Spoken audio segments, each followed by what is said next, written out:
চিকিৎসা, ভ্রমণ কিংবা কেনাকাটা, উদ্দেশ্য যাই হোক, বাংলাদেশিদের প্রথম পছন্দ প্রতিবেশী রাষ্ট্র ভারত। প্রতিদিন বাংলাদেশিদের গড়ে ৫,০০০-এর বেশি ভারতীয় ভিসা দেওয়া হয়, যাদের প্রত্যেকেই সেখানে গিয়ে খরচ করেন মোটা অঙ্কের অর্থ, যা অবদান রাখে ভারতের অর্থনৈতিক অগ্রগতিতে। কিন্তু এখন পরিস্থিতি একদমই ভিন্ন। বাংলাদেশিদের অভাব এখন ভোগাচ্ছে ভারতের ব্যবসায়ীদের।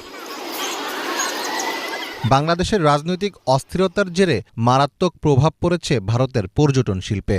গত মাসে দেশব্যাপী শিক্ষার্থীদের আন্দোলন ছড়িয়ে পড়লে পর্যটন ব্যবসায়ে প্রভাব পড়তে শুরু করে, যা আরও অবনতির দিকেই যাচ্ছে। ব্যবসায়ীরা বলছেন, গত ৫ আগস্ট শেখ হাসিনা প্রধানমন্ত্রীর পদ থেকে পদত্যাগ করে দেশ ছাড়ার পর তাদের ব্যবসা রীতিমতো তলানিতে ঠেকেছে।